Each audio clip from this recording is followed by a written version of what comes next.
is a private, nonprofit operating foundation.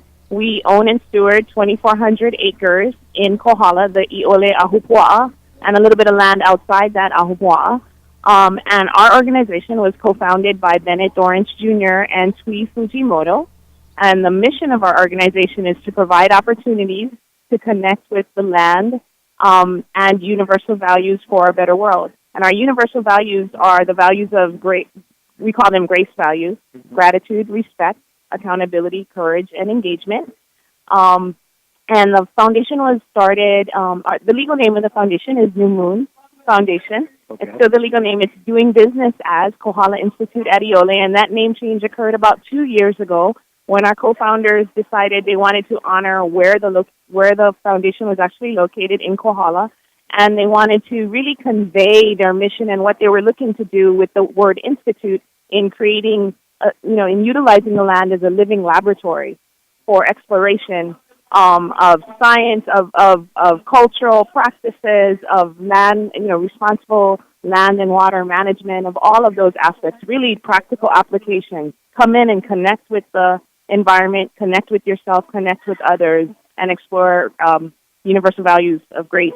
So that's where we started, and that's what they've been doing. For several years, they've been deciding on what to do with the foundation. So in the meantime, we had 6 public trails, and people would come up and utilize the property while our co-founders were waiting and really looking at a number of proposals and trying to figure out what they wanted to do and how they would be fulfilling their mission through the foundation and through the land. And I joined the foundation back in February of 2014, and my role is as executive director, and my first task was to come up with a strategic plan for where the foundation could go, which is an amazing opportunity and overwhelming all at the same time. Open-ended. Right. So we started with, everybody has an idea.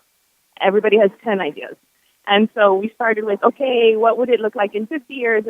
And 40 years, 30 years, 20 years, because the practical reality is you have to start somewhere. Mm-hmm. And we ended up with a strategic plan that just focuses on the next 5 years.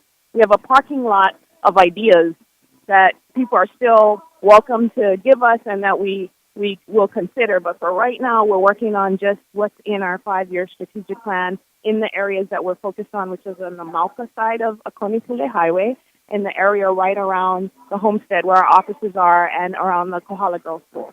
So to get me on the area, this is Bob Martin with KNKR. I know you came, I think, from the Hilo side. Right. And so I'm curious about, what you were doing and what your background is and how much you know about Kohala and to what extent you may have family here. Tell us a little bit about yourself. So I was born and raised in Hilo. My maiden name is Callis. I come from the Callis family, and my mom's family is the Correa family, a very big baseball family and a family of educators. On the Callis side, my great-grandfather and great-grandmother are from here. So my great-grandmother was born in Pololu, and my great-grandfather was born in Kapa'au. And I am still learning all of the genealogy. I just remember as a kid, we always came up here for our family reunions, and I remember coming up in the bus and going to the grave sites and, Grandma did this, Grandpa did this. They actually were the drivers of the sampan bus between Kohala and Hilo, and that's how they ended up back in Silkaha. So I'm still exploring that genealogy on that aspect, and it's something that, is neat that it happens that it was also here. In terms of my background, I'm a graduate of Hilo High School. And after high school, I left and I went to college and law school in Washington, D.C., and I spent about 18 years in D.C.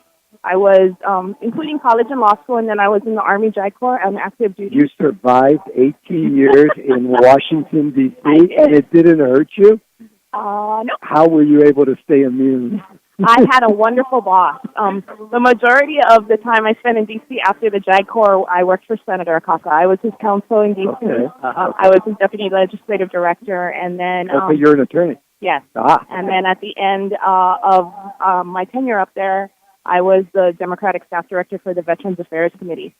So it was a wonderful experience. So I survived largely because I worked for a wonderful man who had the core values of aloha, and saw it as his, as our whole kuleana as a staff to pretty much show Capitol Hill what it meant to live aloha in everything that we did. Right. Well, they certainly don't normally follow. Right. Well, we were successful in what we did, at least. Yeah. So, when I was there, I met my husband, who's from Molokai, and we got married, and we both ended up working for Senator Akaka, and we spent a number of years up there. And we had always promised our families, because they're so large, that no matter what we were doing in Washington, when we had children, we would come back to Hawaii. And because I won the Junkin poll, that we would come to Hilo and raise our children in Hilo. I see. So when we had children, we moved back. And when we moved back, I ended up working for First Wind, which is, at the time was UPC. And we built the wind farms on Maui and Oahu. I was the Director of Government and Community Relations.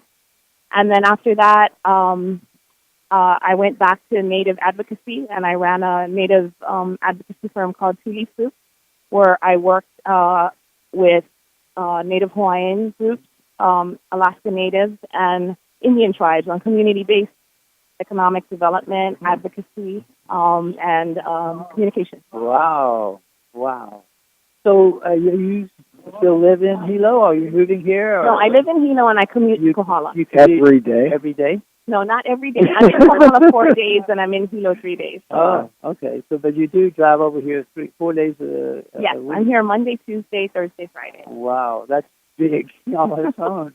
So it's what an asset for our community to have you here. Thank you. I mean, what a background. What a background. So you've been here since February of 2014. Mm-hmm. A year and a half.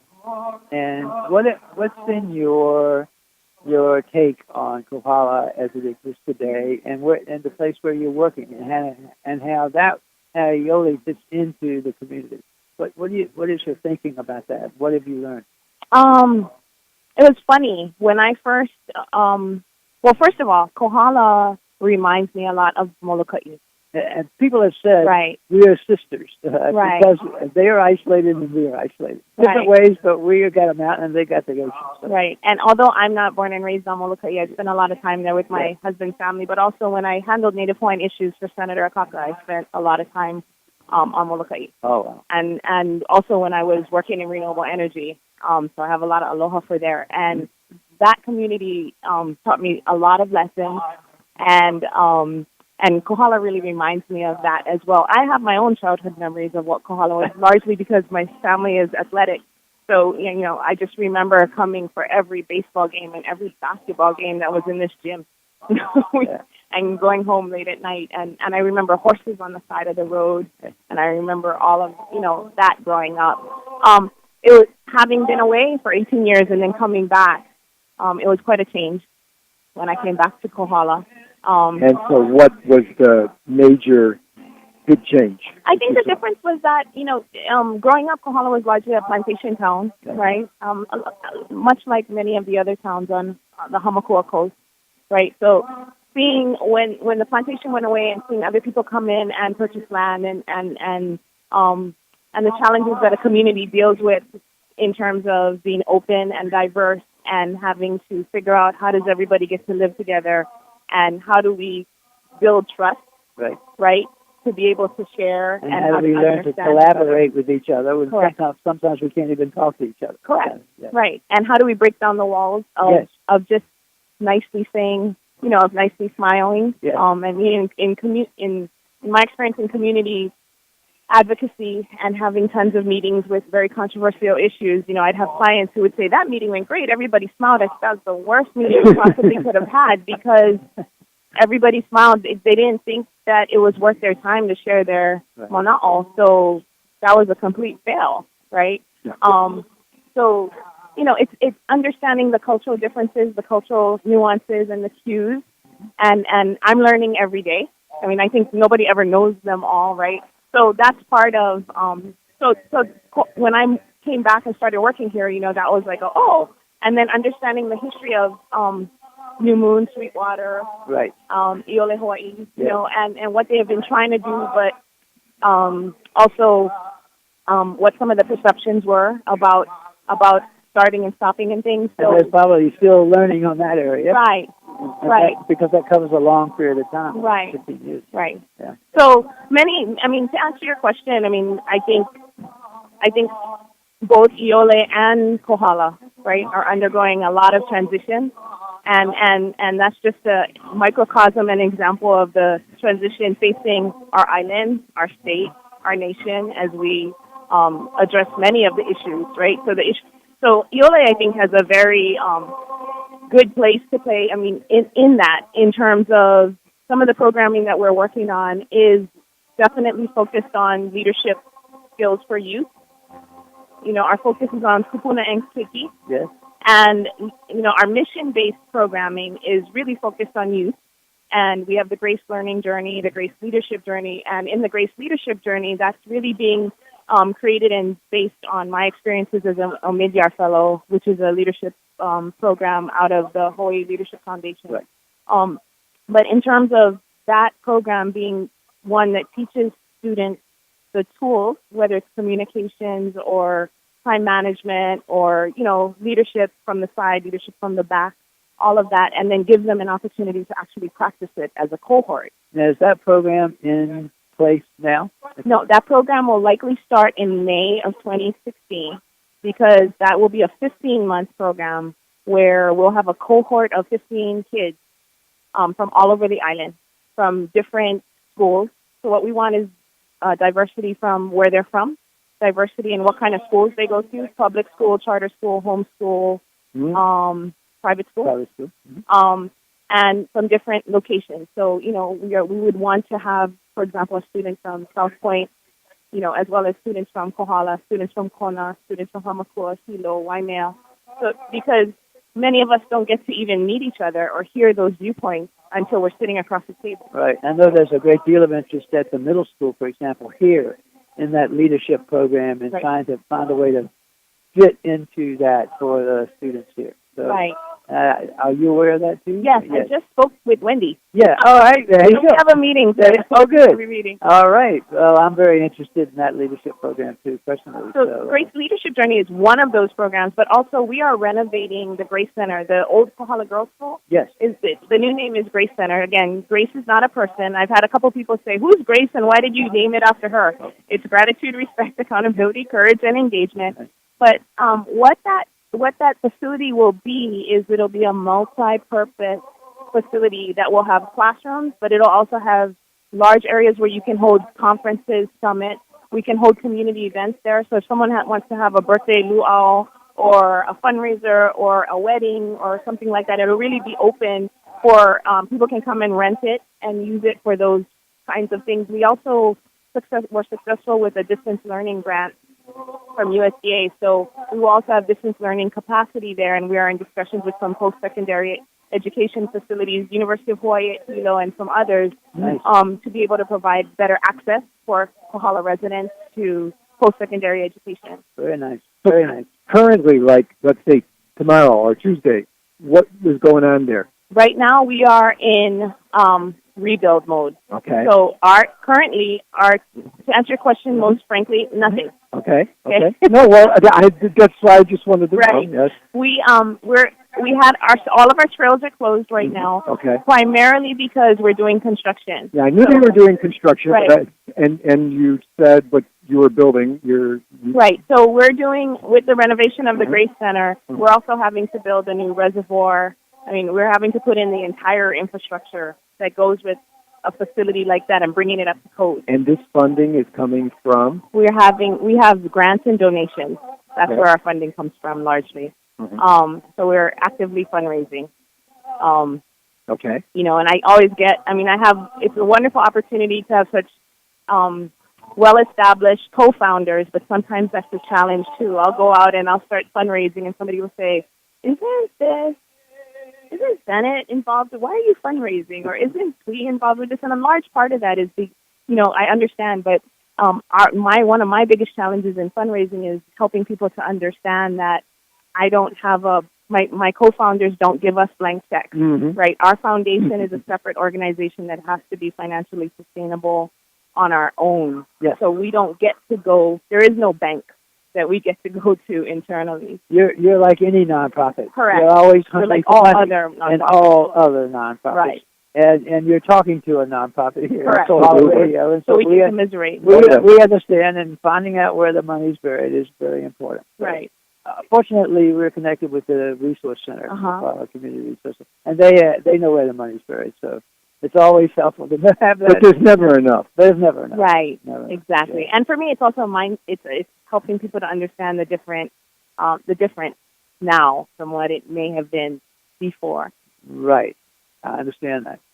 Well, it's really quite impressive. I miss the trails. I miss walking up there. I do 7 miles a day, and I miss going up there and pumping around. It's great. They're great walks up there. Well, we are slowly revamping the trails. So we're going to have a volunteer day on July 22nd, and we'll be redoing the historic trail to take it out of the construction area. That's one of the smaller trails. And you'll reopen it? Right. And then we'll reopen it later this summer after we get it fixed up. And then the other larger trails, we have to wait until construction is complete. I'm a guide at the Welcome Center and on Saturdays, and it's never a Saturday that I don't get at least a couple or two wanting to have a good mountain walk, not the ocean walk. Right. And having to tell them that the Eole is no longer open, their trails are not open, is hard. Right. Because you have one of the best, if not the best, trails. Right. For that.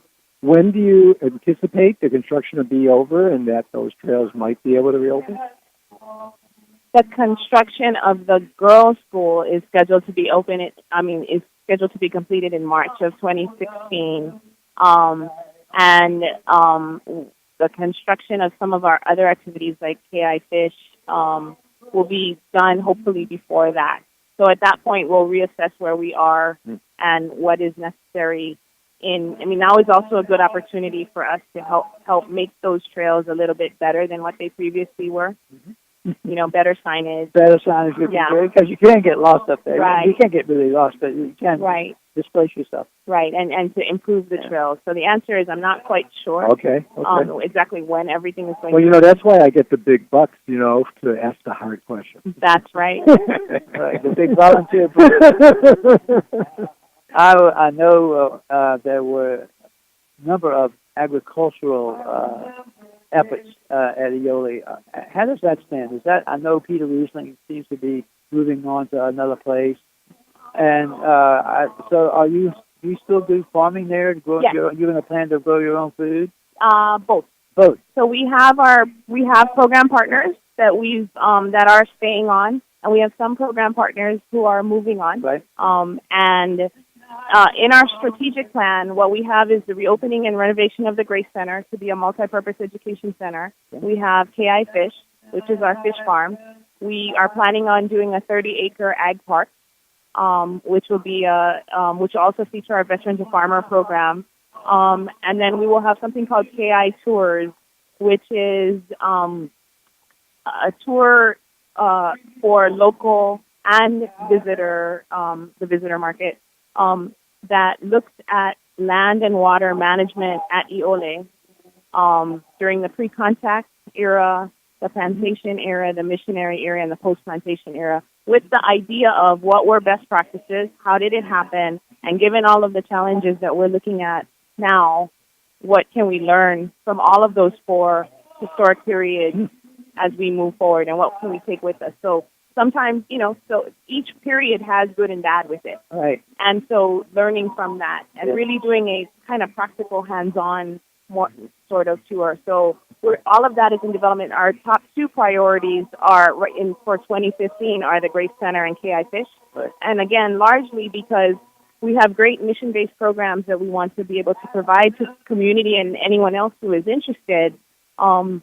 But we also have to have financial revenue to be able to do those mission-based programs. Sure. So we need to have some financial, sustainable activities like the fish farm. Is the water system there self-contained, and you're providing your own water? Yes.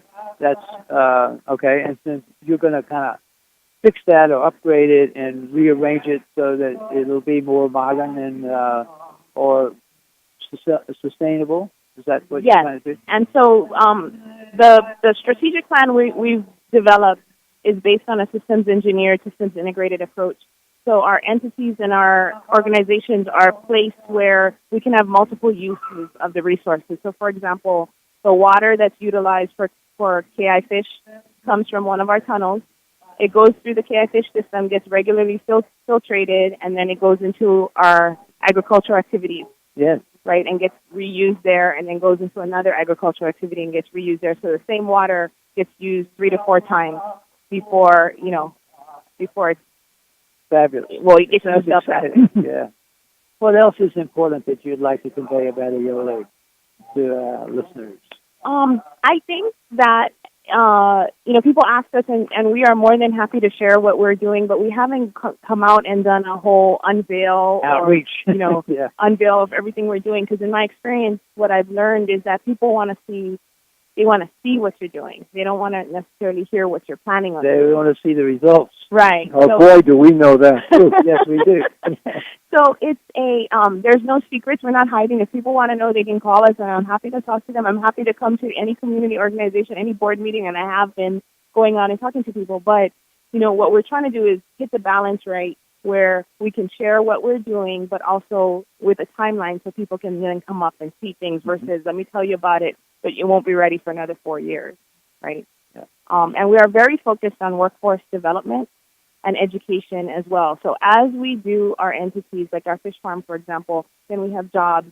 We're then we're trying to train people up, and so that they have training whether they work with us long term or not. Or not. And you'll have a staff of approximately how many? It depends on which entity. So right now we have 7 full-time that are running everything. And the reason we can do that is because we're very lucky to have very good program partners. Yes. So it'd be impossible for us to manage the land with a staff that small. But because we have good ranching program partners, good agricultural program partners, we're able to share in the land management, taking care mowing, taking care of things, that angle. Real world activities. Right. So as we grow our entities, we have staffing projections, but we're trying to balance between what is sustainable. In a perfect world, I can tell you I would like to have 25 people for this entity. Yes. I don't know if I could pay them all. So I have to match it with revenue. Well, that's the way the radio is working. We're saying we're going to stay volunteer until we can get enough money not to be. So, that may never happen. Right. We're all volunteers today, so we'll see. Well, that sounds like a real exciting future coming for you. Nice to have you here. Thank you for the opportunity. I really appreciate it. Yeah, nice to meet you finally. I know I've talked to you on the phone, but it's and on email. Yeah, and email too. Yeah, so nice to have you here. Thank you. Anything else? No, it was a pleasure hearing about it and learning, because I'm learning and meeting you. And certainly KNKR wants to be involved. So if you have press release or anything you want disseminated, we're happy to help out. Oh, fantastic. PSAs and wonderful. so forth and so on. Yes. We will definitely take advantage of Yes, that. so we're happy to do PSAs for any public service and nonprofit organizations in Kohala. So thank you. We're here for you. Yes. Thank you very much. Yes, very important part of the community. Thank you. Okay, thank you. Thank you. Okay, and you're listening to KNKR and LP 96.1, Kohala Radio, and we're here at the 2015 Kohala Reunion. And I think we're going to get Tony here, and she has some important information she'd like to bestow upon us. It is quiet, I will admit, right now here at the reunion. The activity was much stronger yesterday, but there's still people milling around, and there's also a few tables where there's like groups of people talking and discussing stuff. And I see Boyd Bondi actually out there showing some people some pictures and stuff under Kohala's pride and Kohala's future. So there definitely is activity, and if you do want to see what's going on in the gymnasium, I recommend that you get here this afternoon, because the gym will be closed tomorrow, even though the reunion will be still going on. The gym itself will be closed as the summer fun activity program for the kids will be starting again. Okay, so Tony, are you guys ready to go on? Oh, they're still talking in front of me, and so are you ready? Yes. Okay, so I got hearing aids, so speak up okay, when you ask a question. okay. So Bob, want to take it away? Well, I just want to introduce Tony Whittington, who's a long-term resident of Kohala and probably one of the most active people in the community over the years, and has been active in many different ways. And so we just want to talk to her today about her current thinking and her current interests and what she's up to. So, Tony, how long have you lived in Kohala, and when was your first time coming here? I moved here the same year the mill closed, 1975. 1975. I was living in Waimea at the time, so I'd been in Waimea for over 5 years, and then I moved up here in 75. So you've seen everything for the post-plantation days occurring almost from day one. It was a reason that I appealed to the committee of the reunion to take on the interpretation of Kohala's history to include the 40 years since the mill closed, because this was the anniversary of when the mill closed. And up to now, we have pretty much focused on the early days, ancient times, and the plantation period. And for a while, it just seemed like Kohala history ended with the plantation, and when it hasn't. Half the people who live in Kohala weren't here when the plantation was. So back in the first reunion, there wasn't a post-plantation. This is the first time. Neither, yes. So, after 4, we're finally at the point. For 40 years, we're going to place some interest in that area. Yeah, and that's great. We've never focused on it before, and it was interesting for me to do research as I was putting together the exhibits for it from the library and from sources and all people who have been around and watched the changes. It was interesting to see how little we have in our library about this period of time, and some of the very important historical elements that took place during this time are not documented at all. So there's a lot of work to be done. There is a lot of work to be done, and I see this just as the beginning. We have to start talking to all of us older people before we go away and leave all that memories. Well, Don't leave that memory. nobody writes history better than those who live it. Yes. It's very hard to write history when you don't have anyone around who remembers what took place. So how is this project going to continue after the reunion? What's your thinking about how that will unfold? Well, one of the things that I discovered as I was doing research on this period of time is that once the plantation closed down, the focus was very strongly on creating jobs. Jobs were very important because most of our population was employed by the plantation, and the assumption was that these people would need jobs. And indeed, the task force that the government put up to fund new businesses here was focused solely on jobs. And the task force funds, while it was a very shadowy period of time in our history, and which is interesting to document as well. Does that mean that we're not exactly sure where all the money went? We're not sure where the money went, but what we do know is that some of the money went to create things that have been of big benefit to Kohala, one being Lapakahi State Park, and the second one being the survival of the Kohala Nursery, which is, over the 42 years of its history, hired over 800 people in Kohala.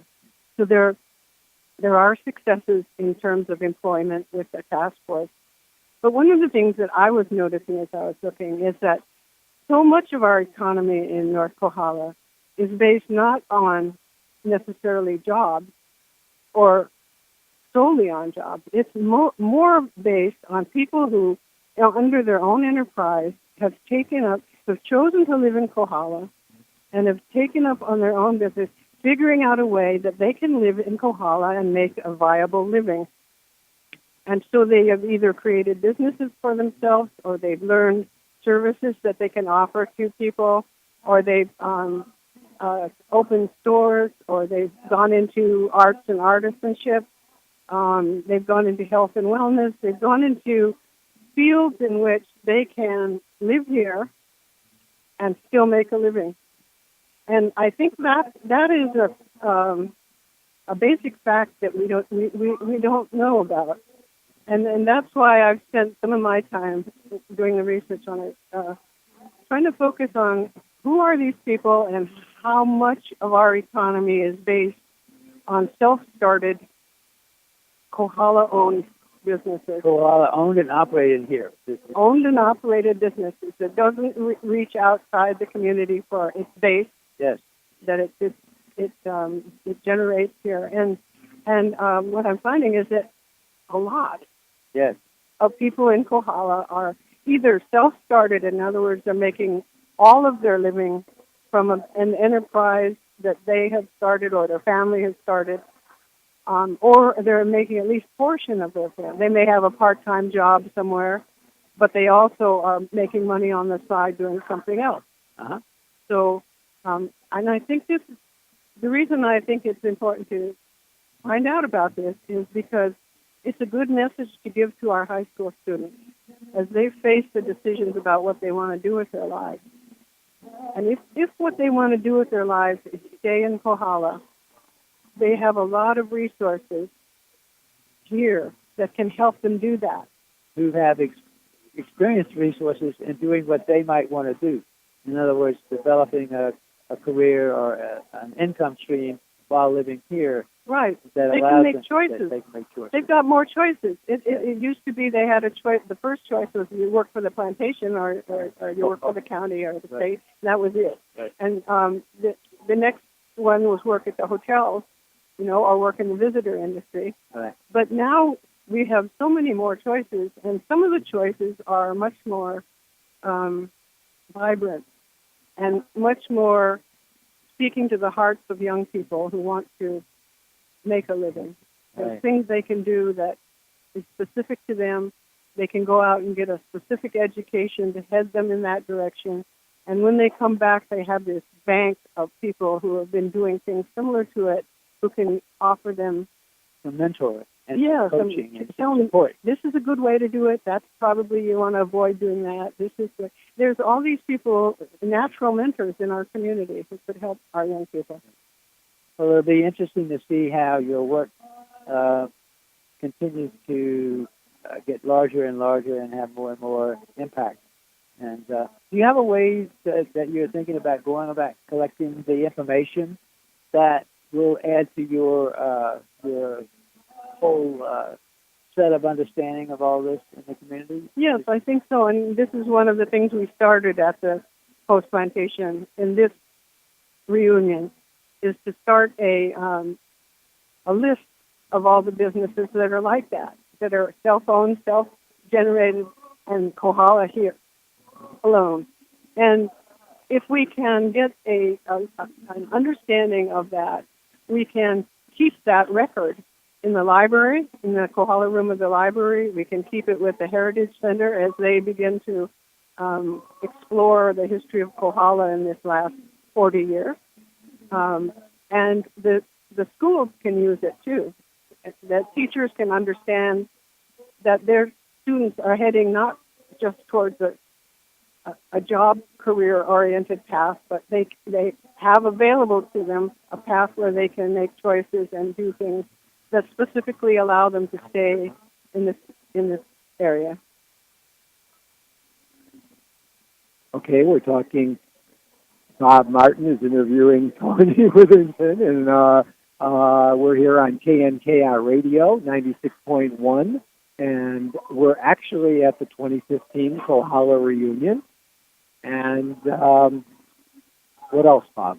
Well, I think I want to make sure that our listeners know how to get in touch with you if they have thoughts and ideas and can support you in any way. So, Tony, is there Can they go to the library and ask about it, or should they call you, or how? If somebody wants to get involved to help and support this effort, what would they call you? I'll tell you one of the best ways, and this is something that would really help out our community. I am a member of most of the subcommittees of the CDP, and all of the meeting times of the subcommittees of the CDP are listed in the Mountain News. They're held regularly every month, and if anybody wants to get in touch with me and talk to me, that's a good place to meet, because we'll be talking about issues that are important to the community, and hopefully people can learn more about that. But I can also be reached by phone. Okay, you want to give us My phone number is 884-5476. All right. And we can talk about Kohala things. That's always on my mind. It's always on mine. I know it's on yours. Thank you, Tony. That's great. Appreciate you taking the time to talk with us. I know you're busy. Thank you. And I just so much enjoy your radio. I think it's one of the nicest things that's happened here. Oh, thank you. We're having fun, too. Thank you, Tony. All right. Bob, if you'll get, we have Fred.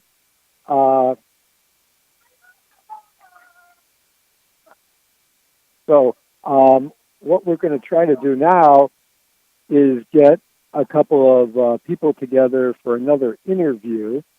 But Bob was just taken away talking to some taiko drummers, and I'm not sure exactly what's going to happen from there. We have a couple of possibilities. So let's see where we're at. In the meantime, until Bob gets around to it, funny. I want to remind people that we're going to start Tuesday at 10 o'clock with our shows with a limited soft opening. And we're going to have on Tuesday Your Kohala Connection, and that's going to be with Forrest. And then on Wednesday, Wednesday Women's Voices with Iva Allgood. And then on Thursday, Riding Home with Swap Shop, as well as Eco Talk with Holly Allgood. And then we're going to have Friday, Riding Home with Carl T. And Saturday, Swap Shop. So those are our soft start openings. And I hear some music in the background. And let's see. All right. Bob, are we ready? And we're going to go back live to the Kohala Reunion with Len. Len, are you there? I am. Thank you, Carl T. And we're here again at the Kohala Reunion of 2015. And we have with us Sincere and Cade from the Taiko Drummers organization from Kohala, right? You guys are the local brand of Taiko. And what do you want to tell us that you're going to be performing, and what else do you want to tell us? Hi, everyone in North Kohala. I'm Cade Nickel. And I'm Sincere Nalarabang. We are representing Ryukyu, Koku, Matsuri Deku Kohala, and Waimea. We perform Okinawan Asa taiko drumming in chapters around the world. You've probably seen us perform around town and around the island. We have free classes every Thursday from 5:30 p.m. to 6 o'clock p.m. at James Walker Hall next to St. Augustine Church. Come join us for exercise and fun. Call our leader, Kathy Matsuda, at 1-808-895-2025. Okay, very good. So, and you're going to perform now? Yes, we will be performing at 3 o'clock. 3 o'clock, so we'll hear the drums. Yes. I remember when you guys, well, maybe it was before you guys, but like 6-7 years ago, when we were, when we were at the gym. Yeah. And so you guys would come on Thursday night when we were playing ping pong. I let Sadie bring the group, and you guys were all practicing, and it was fun because we couldn't hear the ball as we were hitting. But it was pretty good because if we could concentrate through that, we could concentrate at all times. So you guys did really good then. I remember listening all the time. Thank you. Bob, you need a mic. Bob, you need a microphone. Yeah, but nobody can hear you. Okay. Well, thank you very much. No problem. Okay. Thanks We'll be listening. Okay. Okay. Okay. Oh, you're welcome. Wendy, Len Winkler. Len Winkler. Maybe Sadie.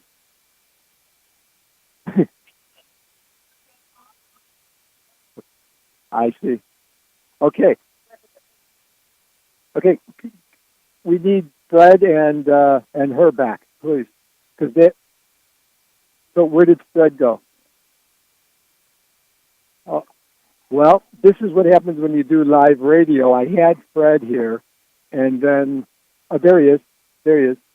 He's right over there. I need him because we're going to sit down. The Fred and her. Fred is right there and her.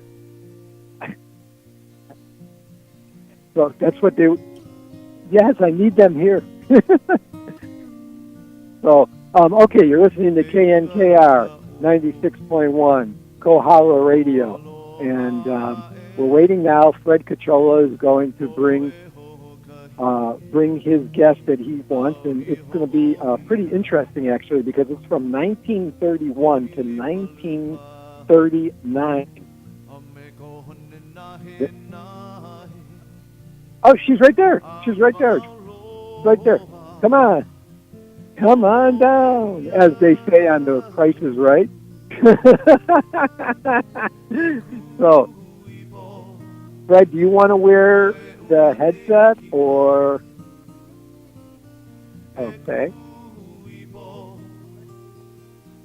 This will be a very interesting interview. I have a lot of enthusiasm. I see pictures and stuff from the 1930s. So if you want to know some history, now you're going to know it. Okay, we've got Fred Cachola here. And Fred, you want to introduce somebody? Hi, folks out there. I wish you were here to meet some very, very interesting people.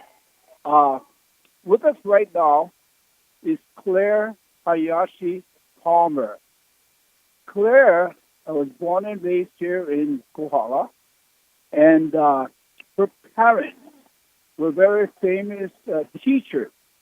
Her father was Fred Hayashi, first graduating class, Kohala High School. The first one? The first class. How many were in that? Do you know? How many people graduated? Not very many. Like But- 5 or... Yeah. May I continue, please? Sure. So I'm introducing Claire, just giving you some quick background on who she is. Her father was Fred Hayashi from Poea, and Japanese descent, and went to the university. First graduating class from Kohala High School.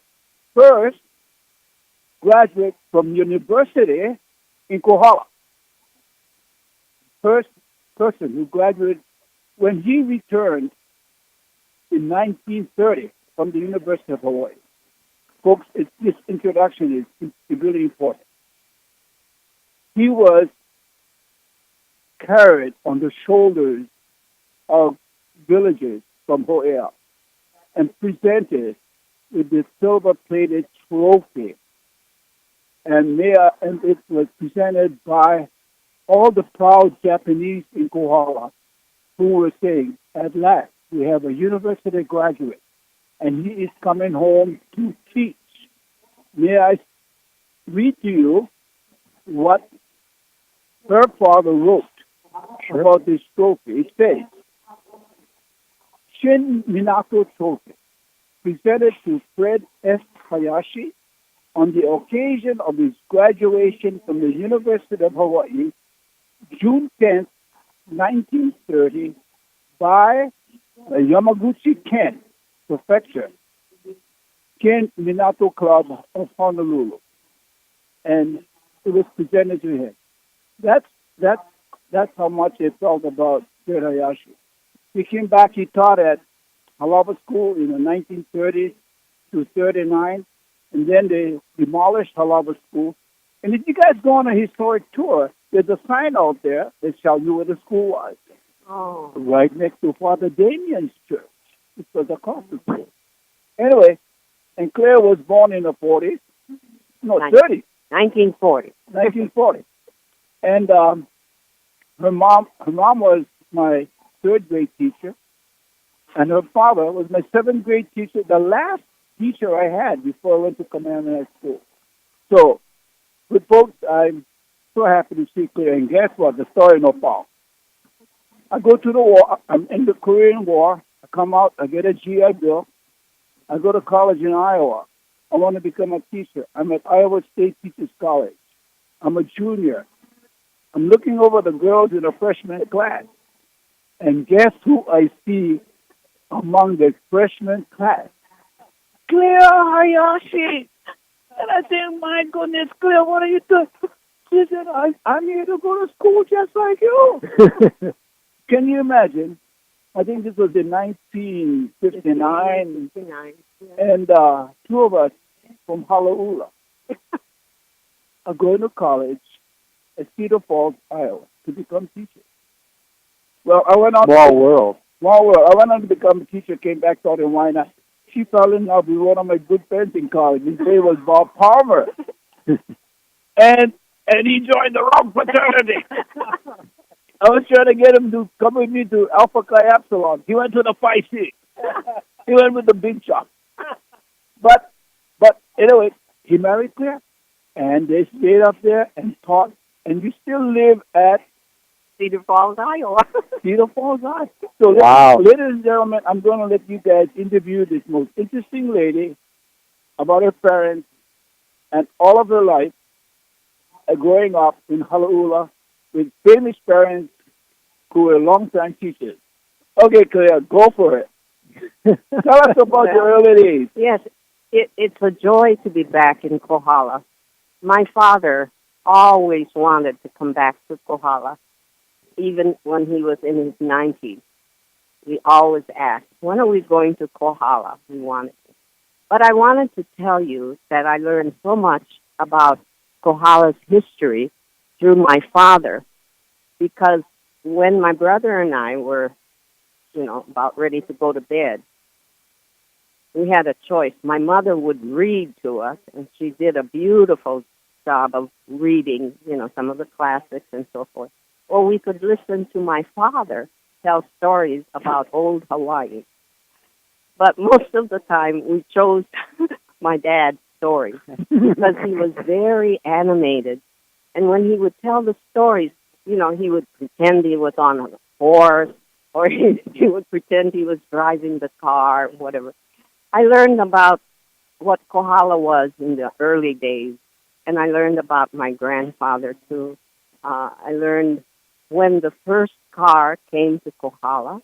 When? And I think it was the Sugiyama who owned the car, and he had a taxi or something. I learned about the outdoor theater and how they would go. It was a real treat to go there. And, of course, it was silent.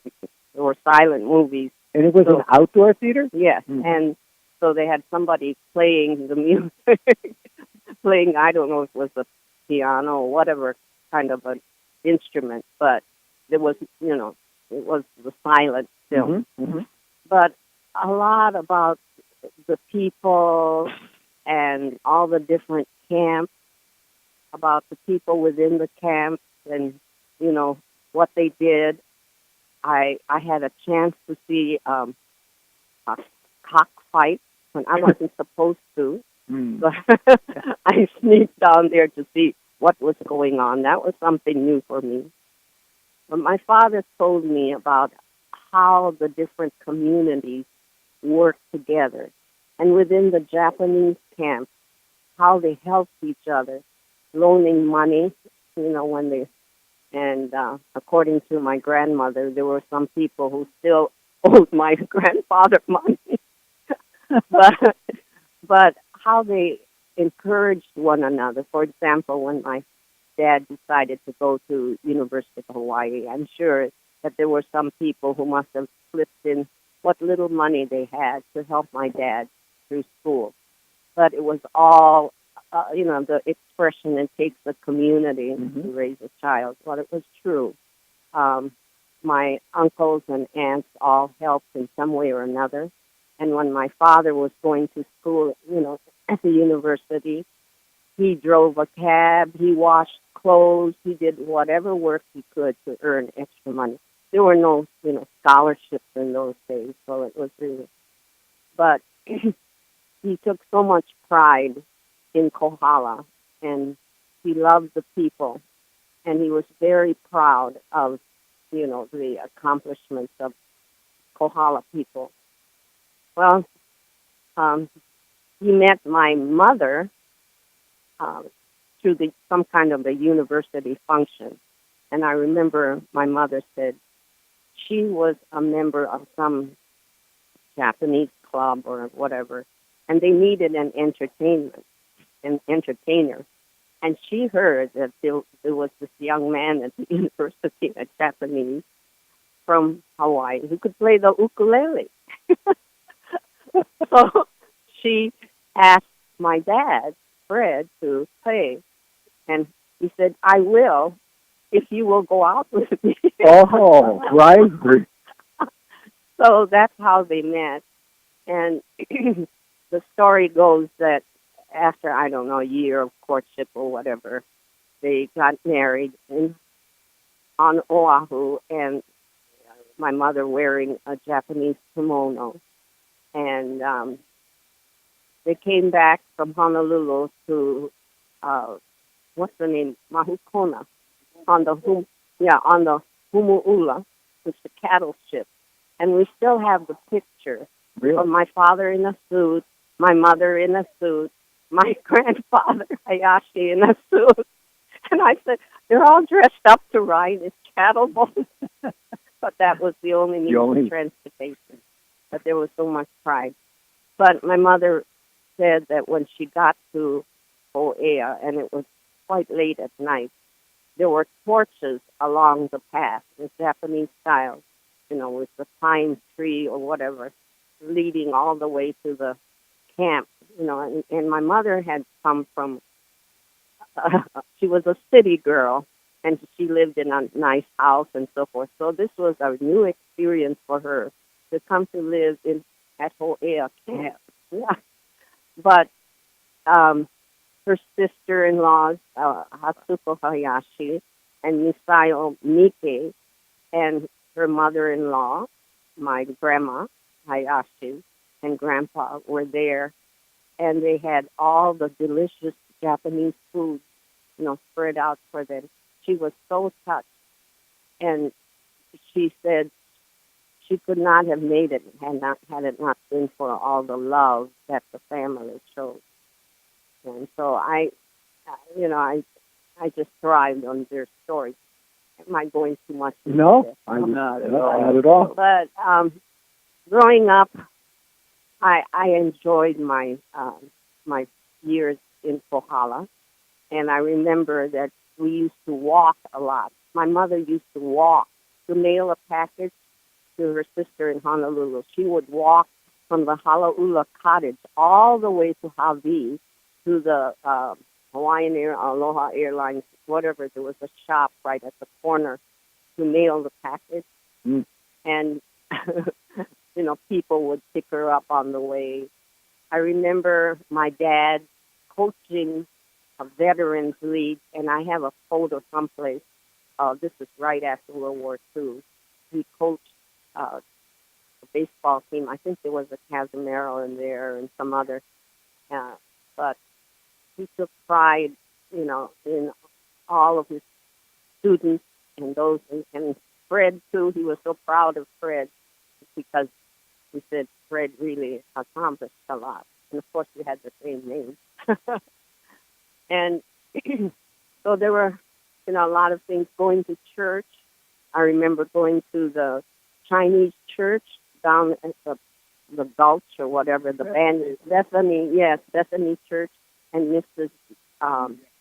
Mrs. Yee. Yeah, Margaret Yap's mother was a Yee, and her husband was the pastor of that church, but I can still remember, going there and ringing the bell of the church.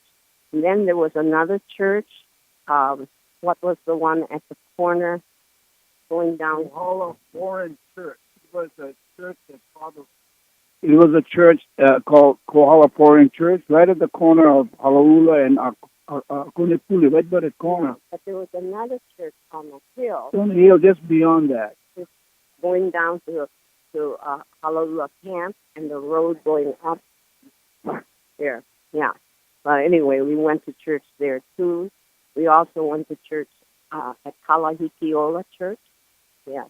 And I can still remember Reverend Margison way back. Wow, you have a pretty good memory. Yes, what I remember about is every Sunday we started the services off was with either Holy, Holy, Holy, or When Morning Gilds the Sky. And I remember, too, that the girls from the boarding school would come. What's the name of that? Yeah, the girls' school. And I made some friends of some of the girls who lived in Kamuela, but went to school at Iole. And so that was so. And I remember, what was his name? James somebody, a Chinese name, Fong or some, who had a beautiful voice, who often was asked to sing. The Fong family lived up in Iole, too. They're the ones that made poi. Yeah, they have a huge lo'i kalo up in Iole, and the Fong family were the poi vendors. And one of them, I think Miss Luke, was part of that family and making poi. But I remember the poi came in cloth bags, so not the plastic in the containers, but cloth bags. So I remember my mother having to soak the bags because we always had poi, and clean the bags and wash them, and then return the bags to the poi factory. This is Fred Cachola again, and Claire and I are talking story, and I really admired her dad because back in those days, the teachers did everything. Her father he taught math, science, English. We had a gardening project. He taught PE. He coached baseball. He also was in charge of the junior police officers who escorted. Nobody walked to school on your own. Back in the old days, everybody assembled and walked in one line, escorted by JPO. And then one line stood together all the way from Halaula store up to the school, maybe a mile and a half. But Fred Hayashi was responsible making sure that all the children went to school safely and came home safely, and he kept them together as a group using junior police officers. So, yes, so her dad was much more than just a classroom teacher. He was a lot more. Yeah. One of the interesting stories is I can remember it was quite an honor to be selected to be on some kind of a court or whatever it was. There was a representative from each room, even going back to first grade. And if somebody disobeyed or broke the school rules, he or she had to appear at this court, and they were judged either guilty or not guilty. And I can remember asking someone, "What's guilty?" I was only in first grade, and I didn't know what guilty meant. And here we were supposed. Well, what happened if someone was deemed guilty? He had to go out and pull weeds. Remember the sleeping grass, that grass with thorns? The field was covered sometimes with the sleeping grass. So if it was a minor offense, he might have to pull 25 of them. But if it was a greater 50, or sometimes 100 or 200. But what amazed me was the fact that the kids would stay there, and my dad had to be out there sometimes till 3, 4 o'clock, 5 o'clock, watching this. but they never ran away. You're listening to KNKR LP 96.1 Kohala Radio, and we're here at the 2015 Kohala Reunion live. We've got Fred Cachola, we've got Elaine Hahishi, we've got Bob Martin, and myself, Len Winkler, and they're reminiscing about what went on in the 30s. Well, that was your father. 40s, 50s, 60s. It's pretty interesting. I'm curious. This was, and of course, this was just during the Second World War, just before the Second World War. And so, when I haven't interviewed anybody about what Kohala was like during the Second World War, and if you haven't, maybe I can come back and tell you. Well, actually, I was going to ask, when did you leave? When did you graduate? Well, my father accepted a position at Konawaina because of Mr. Sutherland. Mr. Sutherland had been at Halaula School, and he enticed my father to accept a job at Konawaina, and so we moved in 1950. But I have some good stories about World War II. We want to hear all of them. those. Yeah. So you left in 1950. You left Kohala, and I went to Kona. and how were you when you went to Kona? I was 10. 10. So, like Pearl Harbor, you were young. Oh, yes, I was just a baby. Baby then. But I can still remember during the war having to go through drills where they put what they call bunny sacks over our heads with a little place, or I don't know what kind of material was used so you could see the eye, And the sacks had ears like they were tied at the corners. My brother, who was older, had an actual gas mask. But the thing that amazed me was if there were real, a poisonous gas, and all the younger ones would die because we didn't have any protection. But there is a ditch at the bottom, the Kalaula. Yes. There's a ditch there, and that's the remainder of what used to be a place that I guess we were supposed to hide or whatever. Yeah, during the Second World War, this whole place just changed overnight, and we were very serious about being invaded by the Japanese. So immediately there was a formation of the community battalion, the Kohala Rifle, and their job was to protect the seacoast, the cliffs, Mount Kona Harbor, the water supply, the electric generating plant. This was serious. And at our school, the playground was deemed a place where gliders could land. So they put all this old machinery to scatter along the playground, so gliders and planes couldn't land on that field.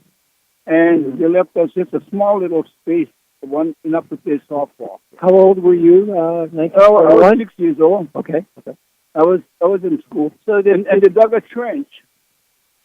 It went zigzag, and I can take you there and show you exactly where the air raid trench was. It was an open trench, no cover. They planted gunduri beans as camouflage. And it was about 7 feet deep, about 4 feet wide. One section, one zig would hold 25 kids, one class, another zag, another class, another zig, another class. And I remember going down, and her mother, I think it was your mom, was my third grade teacher, and she said, we had to drill and march down into those trenches, and they would say, the plane is coming from the left, lean to the left. The plane is coming from the right, lean to the right. The bullets. Oh, I got The it. bullets would not. It would give you more shelter from spacing. This was really serious. And Do you remember what happened to the sugarcane? Did the train stop running to Mahukona?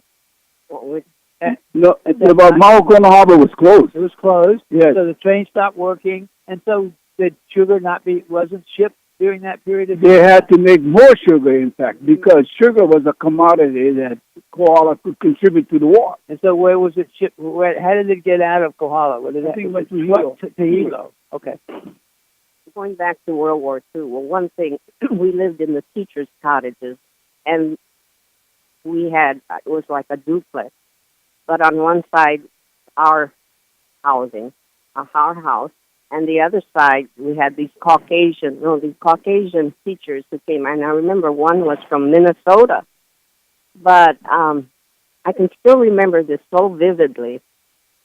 These Caucasian ladies must have befriended some people on who were training at Upolu Point, the people in the Air Force or whatever. But I can still see this plane coming over our cottage. I could see the pilot's face. And what he did was he drew out boxes of candy for the children. Yes, we could see them coming down to the ground. But, that's so startling to see this plane coming down over the roof of. Oh yeah, I mean that's another whole interview about the Marines up in Waimea and using. They came down for target practice down at Kohala Point in Halaula, and all the houses had to be blacked out. Every house had to have an air raid shelter dug according to specifications. They were inspected to see if they were stocked correctly. There were lights out. There were curfew. Civilian defense workers. I mean, it was another different world. It was an entirely different world. But going back to Claire and her dad, her mom was one of the kindest, warmest teachers I ever had, and she gave us an option during recess. We could go out and play, or we could stay in the classroom and listen to her read stories to us. And nobody went to recess. Really? We all came back to the room to listen to Mrs. Hayashi read stories, and it was very precious. And of course, her dad was one of those who first got me interested in history because he did such a marvelous job talking about Greek, Roman, medieval, the ancient Egypt, Mesopotamia. I remember them all very well, and that's and I majored in history, and I still consider myself a historian, and I think some of those seeds for being my interest in history and anthropology and archaeology and all that came when Fred Hayashi was my teacher in the 7th grade. Well, anyway, my father and mother did influence. I'm sure their lives touched many. But I can still remember when I was in Konawaina, my father continued teaching his students, when they had what they called, the 7th period, whatever, and it was supposed to be study hall. But he said he realized that there were some people who didn't want to study. So he said, rather than just having them talk and waste time, he said, I'll take you out. Let's learn how to garden. I'll teach you some gardening skills. So he taught them, and they, planted tomatoes and beans and all, and, they were productive people.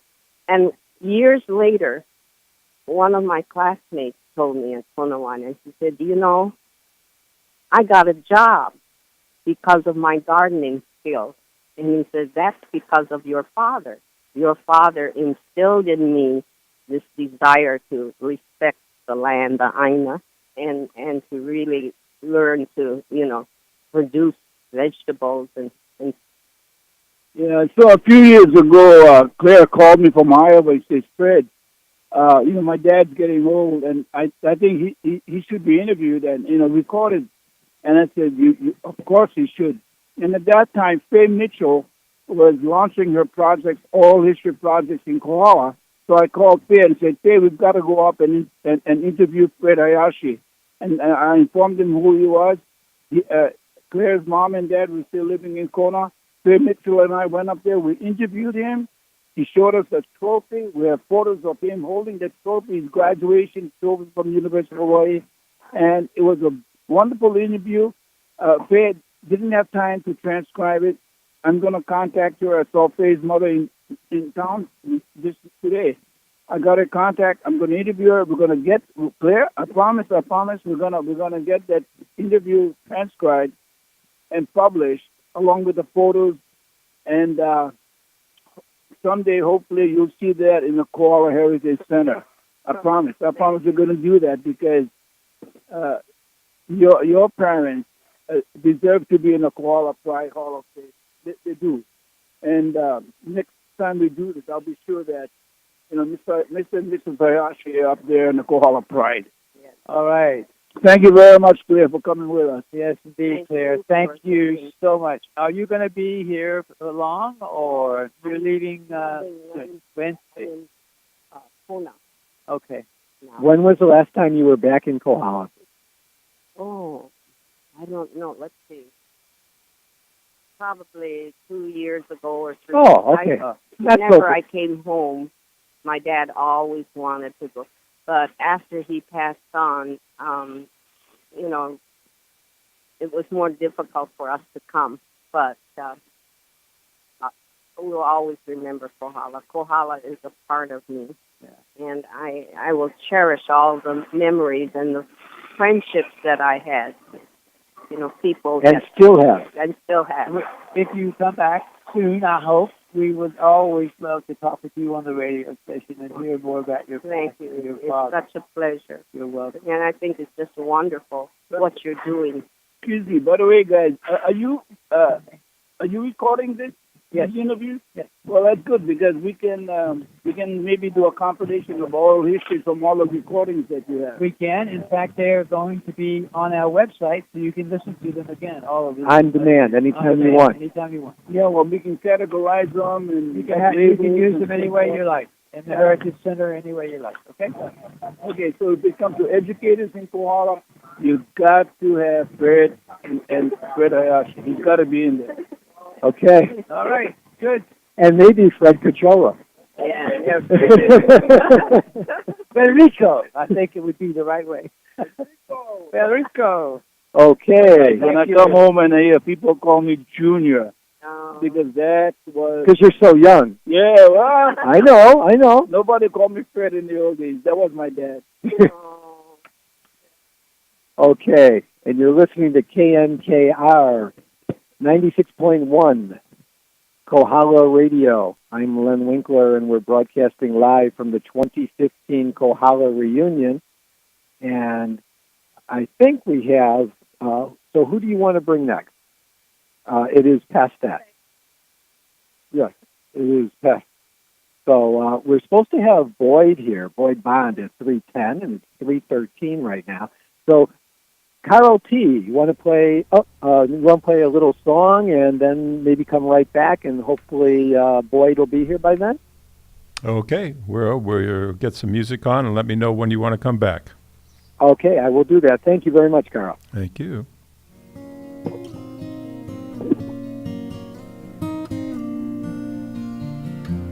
E hiva hiva o ko aloha e o e ho kahi au I ho ohi ai ko ili palu palu a me ko hone nahe nahe a mauloha no ho mehia e kuhui po mo e uhane hiki mai e kuhui po aloha wawia oi haoli au I no ho e mea a mauloha no mega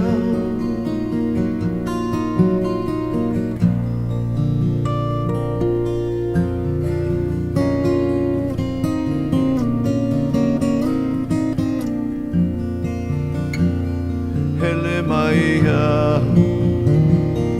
me koli maha mama pa ko kino Pili me hau Moi maluhia ka ua Pili ka pu'uwai A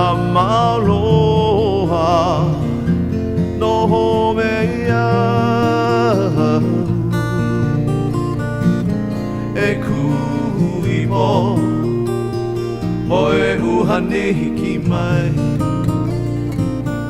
e kuhi po aloha wawi a oe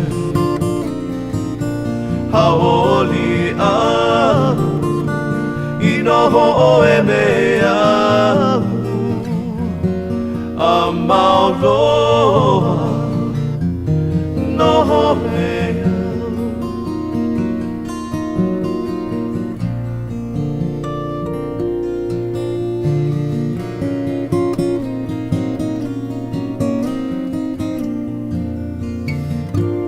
Aina mai ana ka puana o le loho hiki ku aloha hia oe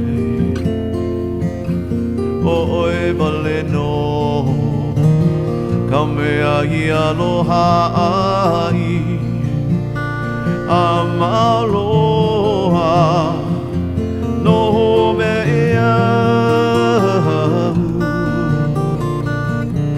e kuhui mo moe uhane ki mai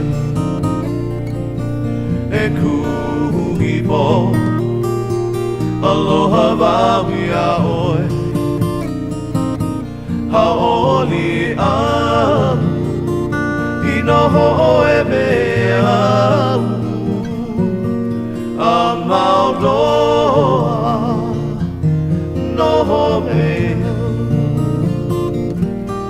a maoloa noho mea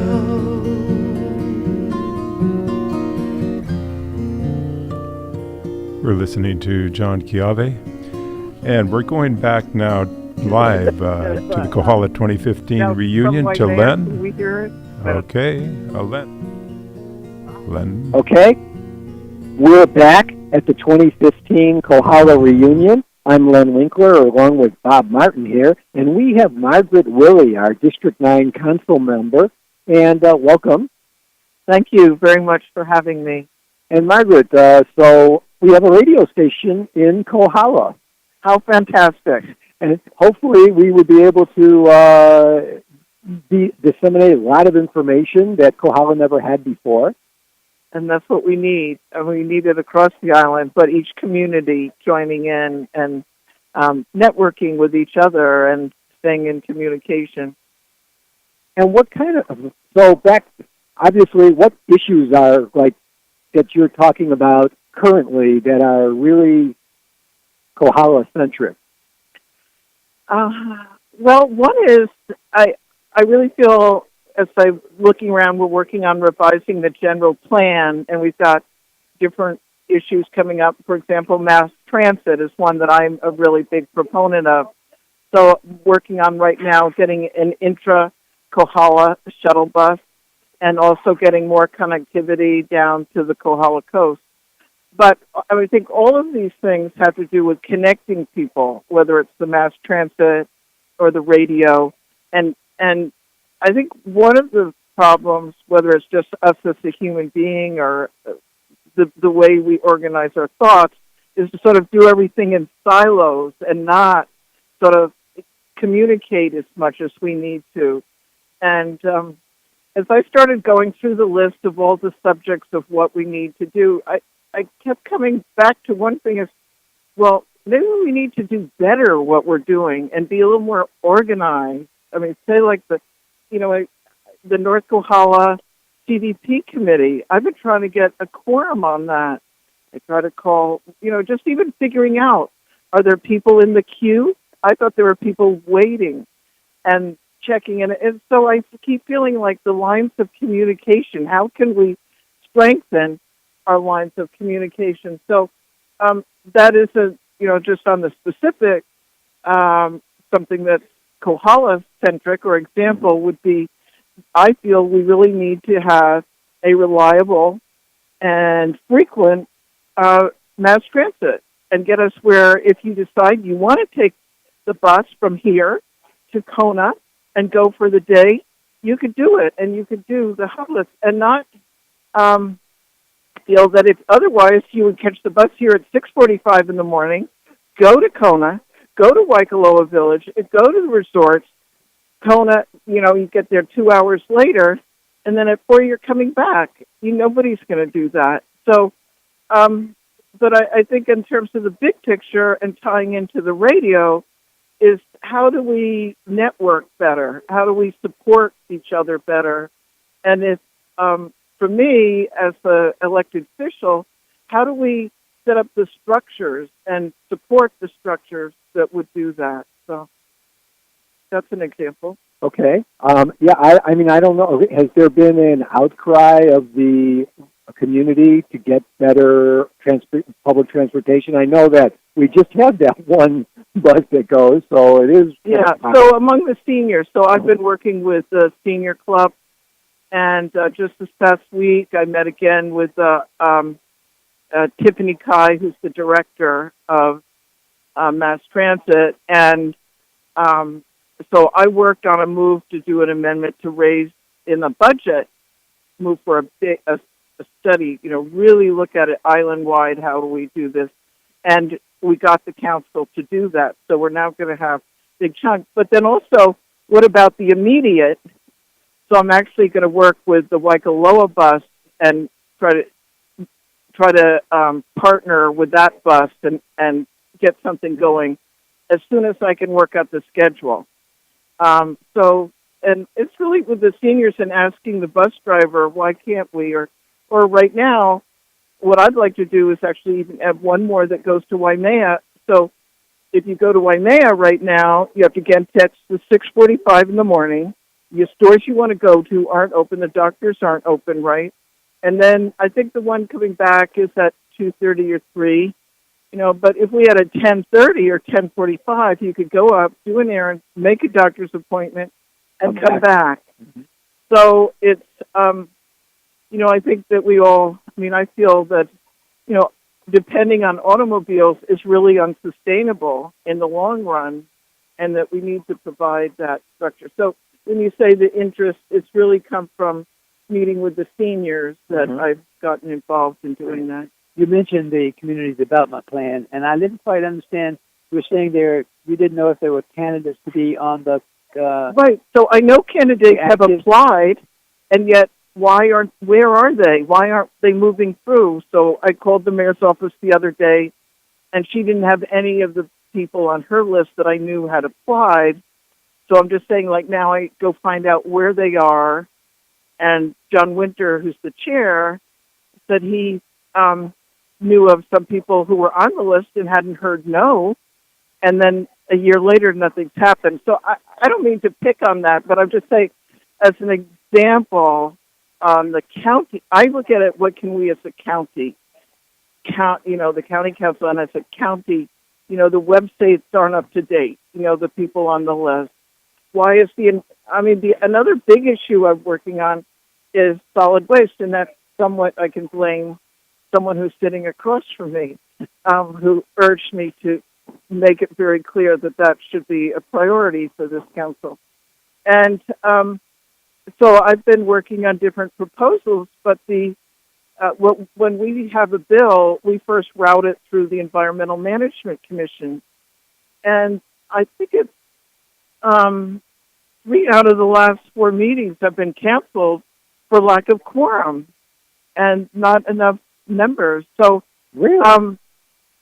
Anyway, I'm not trying to focus on that. I'm just saying, the more like this kind of communication in the radio, and how can we, on the internet, I'm always, let's get this up to date and make it really friendly. I'd like everything to be available there. Well, we certainly want to be part of the community and a major asset of the community, and we want to disseminate information that's important to the community. So if you have stuff that you want passed along, stuff like that, we're here for that. That's great. And maybe at some point we could do it at once a month or do it regularly. Yeah, the Margaret Willie Hour, or the Margaret Willie Hour, or right. I have a question about your the whole effort, which I really applaud, to allow people to sit into your council meetings here in Kohala up at the old bank building. Is that working pretty well? And do you see any issues about communicating when that's going to happen or anything like that that we could help you with? I think the immediate issue is they're about to make it ADA accessible, and it's going to be closed while they're doing that. So that's probably starting September 28th or end of September through December. So I met with Clayton Hanma a few days ago and just saying, I don't want this, I want to get something in place, whether we do it. I would like the senior, where the senior meetings are, or else someplace down here, so that we don't lose that continuity. I mean, it's been very impressive, the number of testifiers. Oh, that's what I was going to ask you. You're getting enough people, a lot of people in. Yeah. So, depending on the issue, right? Yeah, depending on the issue. GFO probably brought out a crowd, right? Or something like that. Or the trash unit. Yeah, that's true. Or if you were going to talk about a boat harbor in Montana. Yes, so there, it is, and it's been, I just was thinking of the last meeting, I think it was our couple of meetings ago, and they're going around, how many people in Kau and how many people here and how many people in Kona. And then they said, and North Kohala, she said 17 or something, 12, what?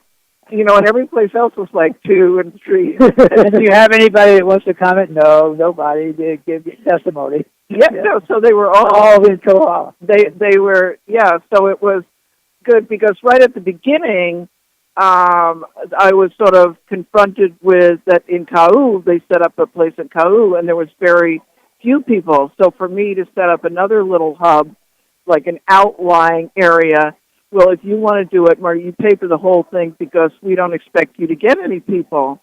And then, and then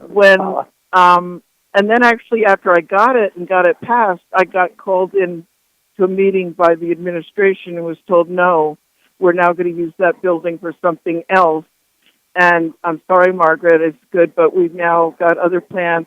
And I just put my hand up. I said, no, this is done. And it happened. But, everything is, you're always competing and different agendas going on. Yeah. I want to go back, and this is, you're in your second term, 2 more terms before your term limited, and your term is 2 years. Yeah. And so you're in your 3rd year. Correct. 3.5 years. So 2.5 years. 2.5 years. And think back. I remember when you first started your campaign, Pete Hoffman was term limited, and you came over, and of course we had known you in Waimea from a lot of your outspoken efforts there. You've been elected now, and you attend your first council meeting. What did you say, oh my God, or what did you think when you first got officially involved as a councilwoman in this country? What an opportunity. What an opportunity, okay. There's a lot to be done.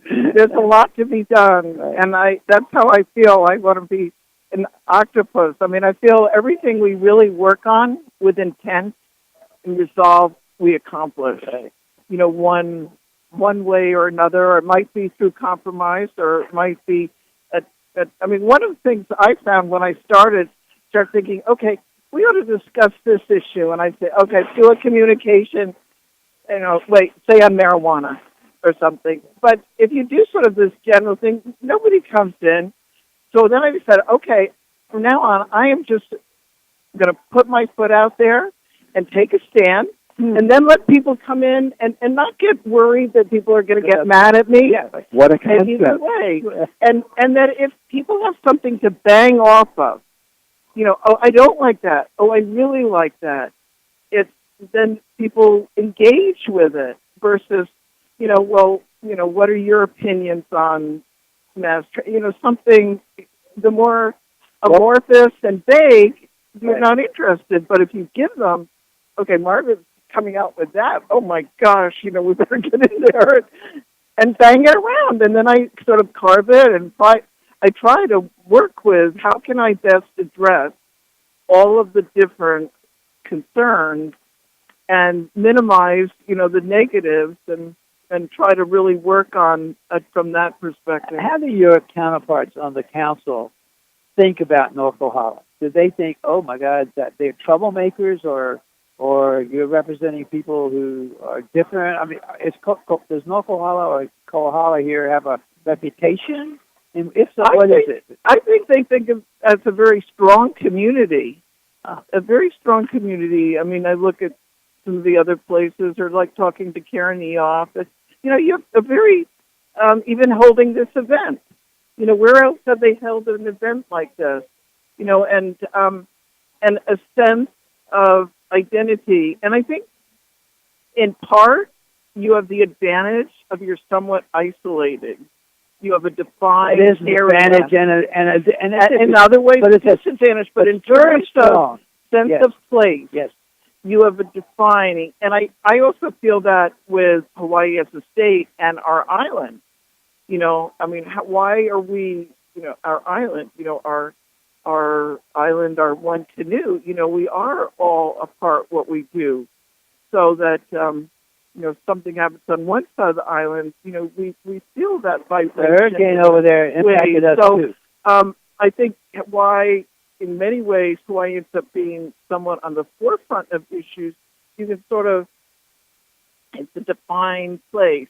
And I mean, that's an example. And I think that sense of place and sense of community and sense of, you have so much history here. I mean, like that, that 7 of the top 7 places that are, even now, after so many things acquired for North Kohala, the Open Space Committee, the top 7 are here in North Kohala. Right. I mean, so you have so much heritage that's not just specific to this location, but it's Kamehameha, that this would be his breadbasket for the warriors and the people. So you have that sense. But we also have a long list of accomplished leaders and that are proactive in getting the attention placed on. So you have some very incredible, motivated people, and just look at those maps and everything that Tony Whittington has I was thinking of put together. I was just talking to Kim Takata, and we're going to do a resolution honoring Shiro, and she's saying, maybe I ought to just cut down and say the things he's done for youth, because it's just so long a list. It'll take an hour. Yeah, and it's so much. So I think that doesn't mean there aren't people in other areas, but I think it's also, this community also recognizes and acknowledges those, such as yourselves, and what you're doing, and appreciates that. And if you get too diverse and sort of not as,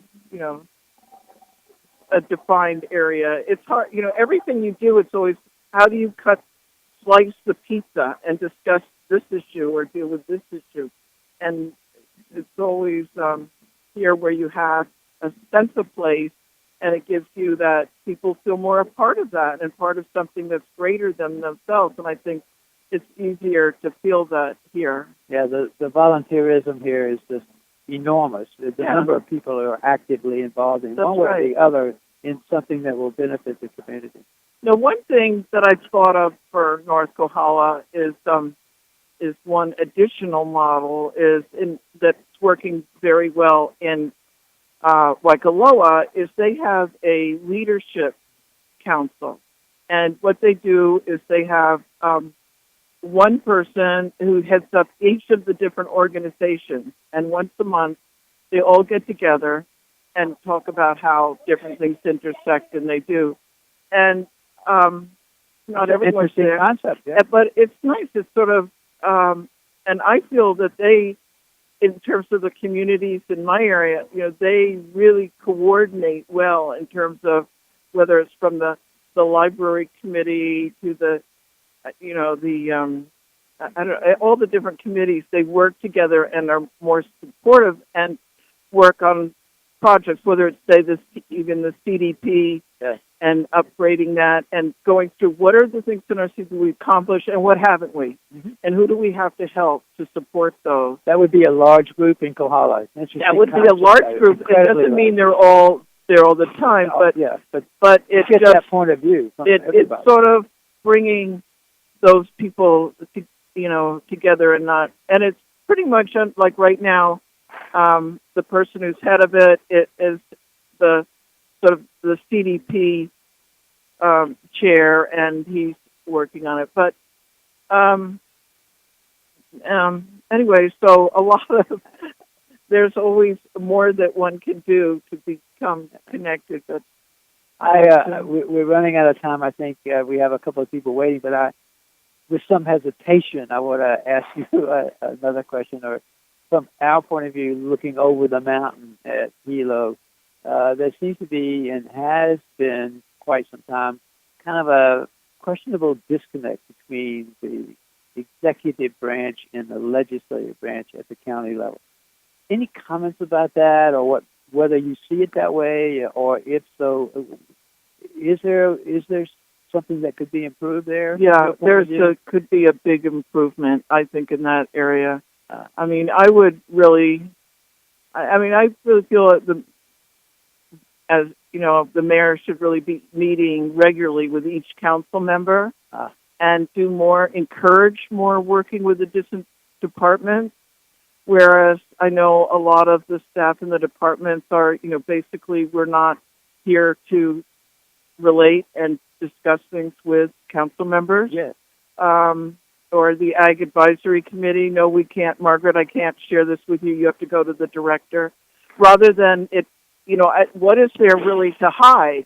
Aren't we all on the same team? Are we on the same team? Yes. And so it's not a sense of some are, and then there's a lot of fears that if you speak out that you're going to be punished, retaliated, that you are not going to, your requests for funds for your district are not going to be as well received. Yes. And I think that's really, with the council members, sort of a fear that, is it okay with Billy? Isn't politics fun? Yeah. So, I just made a decision. I'm doing what I think is right. The Willie approach. I think Willie approach. We're going to start calling it. So good for you. Yeah, but then I never have to decide. Yeah. I never have to question. And I don't. Everybody, I think, I really feel our council, everyone on it, we don't all disagree on things, but everyone really intends and works to do what they think is the best and caring and stuff. It's been great having you. And I look forward to many, many other sessions with you. And I hope the Kohala Radio can help you in what you have to do. Because I know it's a tough job to do what you're doing. And I appreciate you doing it for this community. Well, I enjoy it. So, all right. Thank you very much, Margaret. Thank you, Margaret. Aloha. Appreciate it. Aloha.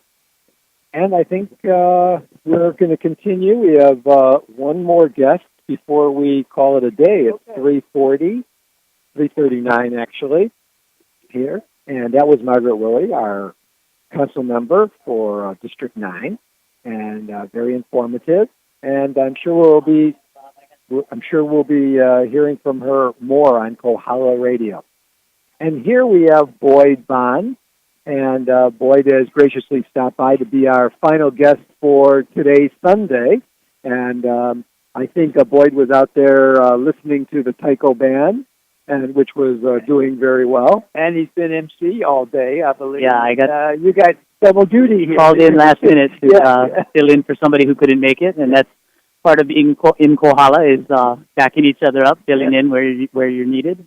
Yep. So I was happy to step in, and that's part of what we've been talking about for 3 days: cohesiveness, the community working together, and everybody helping out. That's definitely part of the joy of living here. And being isolated, sort of, we are self-sufficient. We have to be, and that's part of what I've understood and I've learned in 3 days from talking to so many people. Is the famous saying, that's what makes me Kohala, So you will have roots here for how many? 200 6 years? generations so far. So 6 is what? It goes back to 1841. Okay. My ancestors arrived here, part of the Iole Mission Station. Yeah. Took over for Reverend Bliss and his wife, who were done. Toast. Yeah, I guess, some people can handle the isolation and some can't. Yeah. And Reverend Bliss couldn't, so he left. And the bonds were supposed to go to Maui, but there was another couple, Mr. and Mrs. Rice, that were headed for Oregon. Mm-hmm. And they were supposed to stop in Honolulu and catch another ship to Oregon. And they found out that the mission station they were headed for had been burned to the ground in an Indian uprising. Everybody in the settlement had been killed, so they decided not to go to Oregon. And safer here. Safer here. And the position had opened up in Kohala, and so somehow they rolled the dice and sent the Rices to Maui instead, and the bonds ended up coming to Kohala to take over for Reverend Bliss. Oh, wow. That's a story I'd never heard. Oh, my God. Otherwise, you would have been on Maui. I might have been on Maui. Well, as luck would have it, my mom is a descendant of those Rices, and so my mom ends up marrying my dad, and those two families came together several generations later. Amazing. Oddly enough. Yeah. The Rices are all more famous on Kauai, I think, although there's Oski Rice Stadium up in Makawao, and there's also Rice Street in Lihue. Yeah. That's all from the same family. So, you're really an historian in every way. You probably have more details about the history of Kohala from the plantation point of view, and currently, right? I mean, well, I'm a storyteller. I come from a long line of storytellers, but I do endeavor to get the facts straight.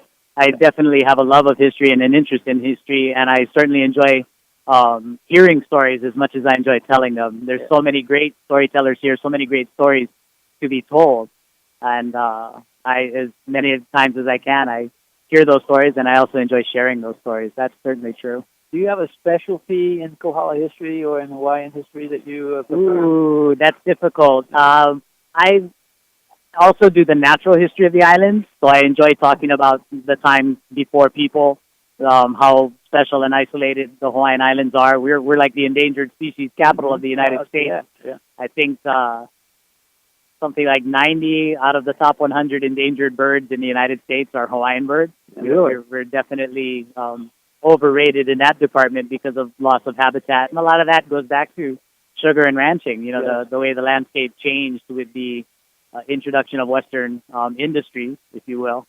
And so that's part of what I do. I love the natural history. But then I'm probably stronger in the 1700s, 1800s. And then once you round the corner, get into like World War I, other people do that. Have written books, and it's easier to track that because more people have lived that. But I certainly can hold my own. There's a lot of great World War II stories that my family has lived through that I learned, firsthand from them. And my family has been in the legislature for the territory and for the state, in forestry and the judiciary and the library system. So we have a lot of firsthand stories on all the islands. My dad was in sugar. He was a sugar man, and that means I'm a sugar baby. And it's kind of like the military. You get assigned to different plantations on different islands. That's how you advance in the company. So we grew up on all the islands, and I got to hang with cousins on all the different islands that we lived on. Right. And that gives me a perspective that's really island-wide. It's not just Kohala. It's from all over. I get to hear their stories, and then I also get to study in a more scholarly setting in the universities and other sources. And when I tell stories, I try and combine the places where the written history and the oral histories agree. And there's less chance of my being inaccurate when I do that. That's amazing, because I've done some work in oral histories, and there are oral histories and oral histories and oral histories and oral histories all about the same thing. And sometimes they agree, and sometimes they are not even compatible. And they seem to be family-based to some extent too. Like who had some axe to grind about the history. So do you look at that in terms of the pre-contact, the oral history period, and you study that and kind of, like you say, try to find the truth? And well, you certainly can. In the Hawaiian genealogies, they're all makua, their family ancestors. One family might be descended from the rooster, and another might be descended from the pig. Yeah. And in the famous story of the battle of the rooster and the pig, the rooster family is going to talk about how the rooster won, and the pig family is going to talk about how the pig won. But the other elements of the story remain the same. Yes. The time period, the location, the weather, the conditions of the battle, those things are constant, even if the two sides of the two different families tell different stories, or the story has a different ending. Yes. The other elements of the story remain the same, pretty stable. And so there's a lot of truth that can be gleaned, even if the story on the face seems to be very different. Yeah.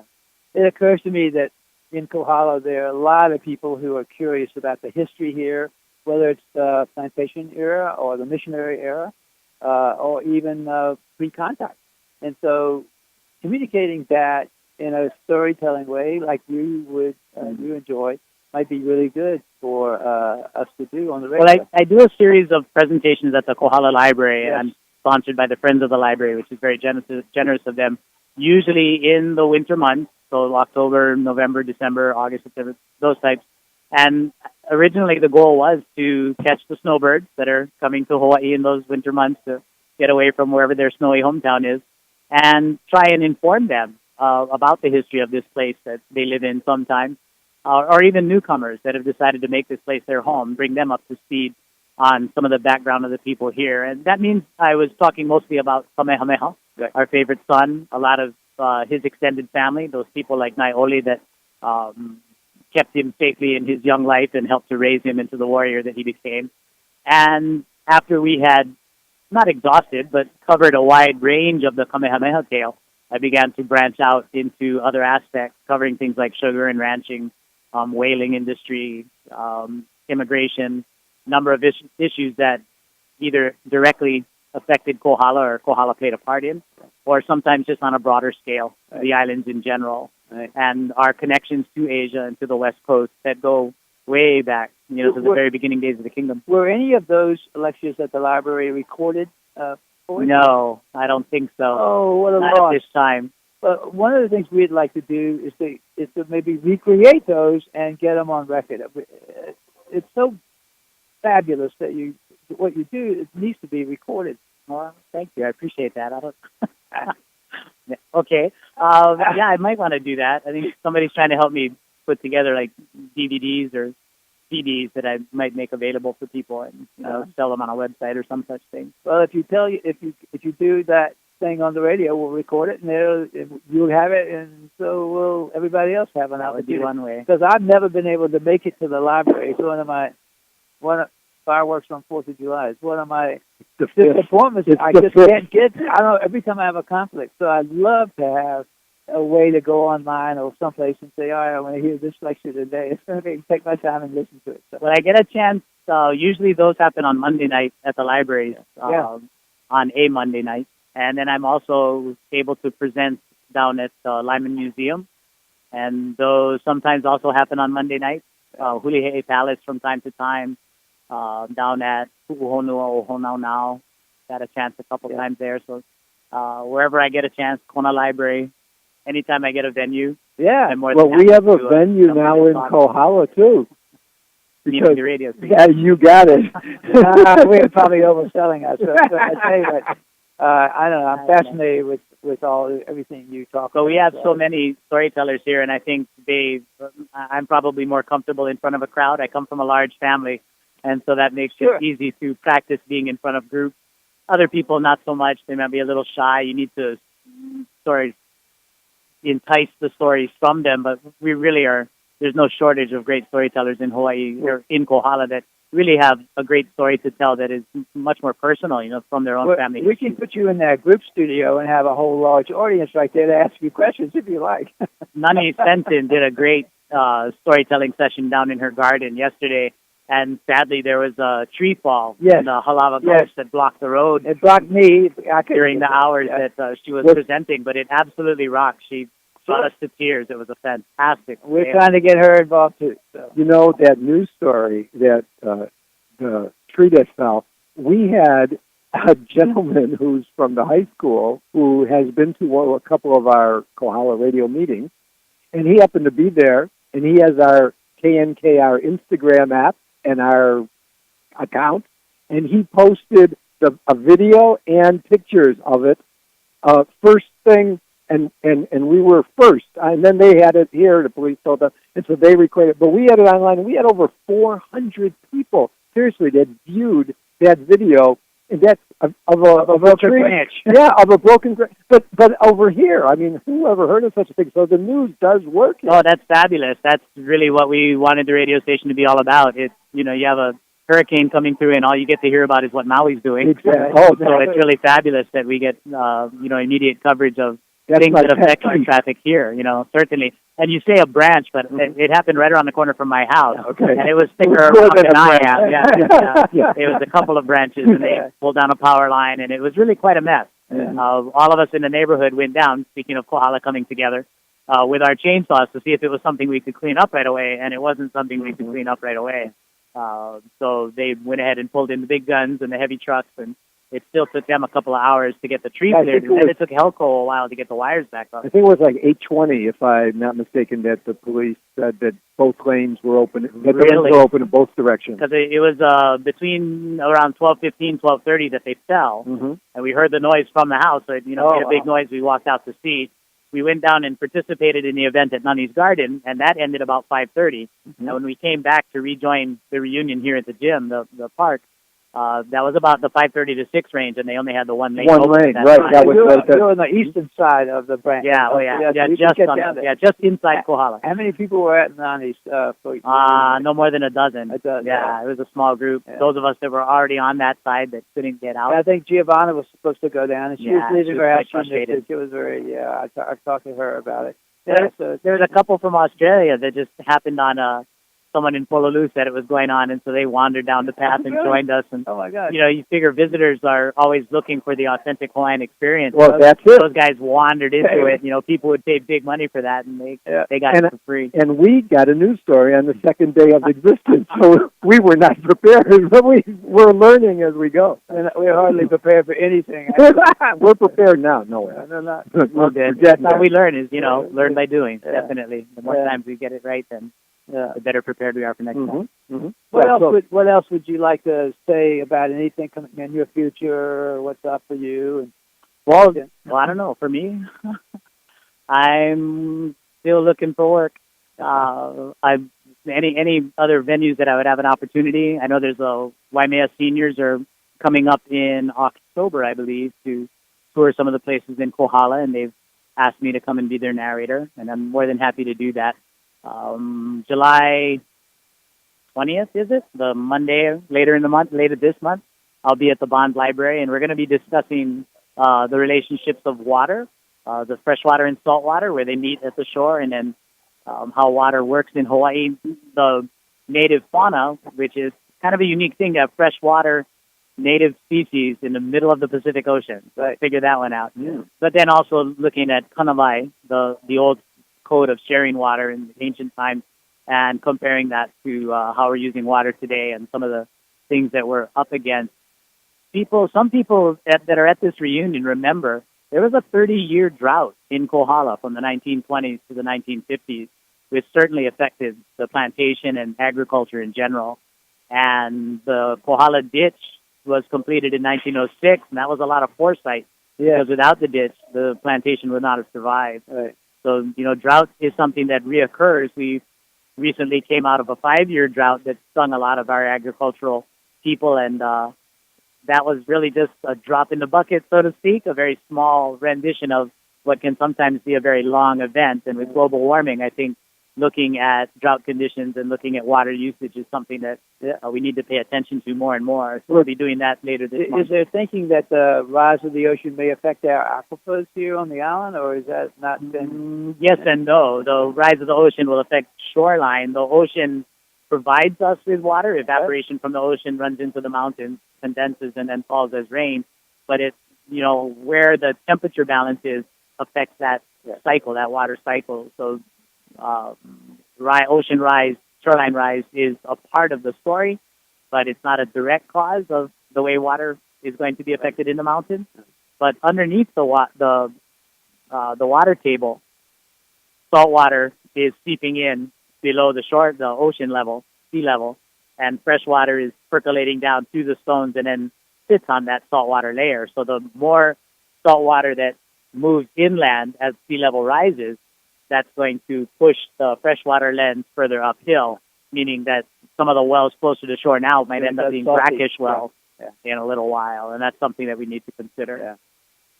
You can still grow things with brackish water, but not as much and not so happily. Salt is a mineral, but too much salt is and can't not drink good. it.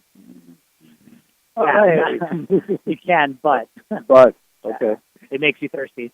It's a pretty strange thing. You can drink water, but then but tomorrow too. Monday is a work day for a lot of people. We understand that, but the reunion will continue one more day. And starting at 9 in the morning, we're going to begin looking at the future of Kohala. So there'll be an introduction by some of the moderators. David Fuertes and his gang will be leading or doing an introduction to the CDP, our county development plan, and then doing some ground rules for what the breakout sessions will be about. And then we're going to go ahead and break out into things like water usage and management, view planes and erosion control, health and wellness, housing. Affordable housing is a big issue. What are some of the other agriculture? And all of these things, I think I'm missing one, but things that are topical going forward.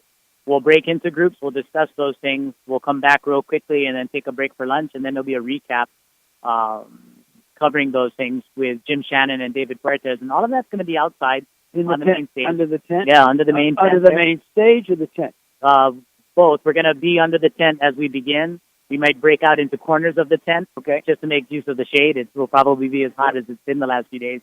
But then they will direct when we get back together and we recap, they're going to direct that from the main stage towards the crowd in the big tent. So that everybody has a chance to participate. The sound systems will still be working. So we've been trying to figure out how to cover that from the radio's point of view. So we have our homework to do here. Yeah, a little bit. We got to get some power out there a little bit. Shouldn't be a challenge. There's power run out there already for the stage sound anyway. Yeah, but not in the tent apparently. So well, there's lights there, so you should be able to jack off the power source to the lights. Okay, good. I don't think it's that big an issue. Good. We are battery powered too, so there you go. So we gotta figure it out. So it's a new challenge for us. Another learning curve.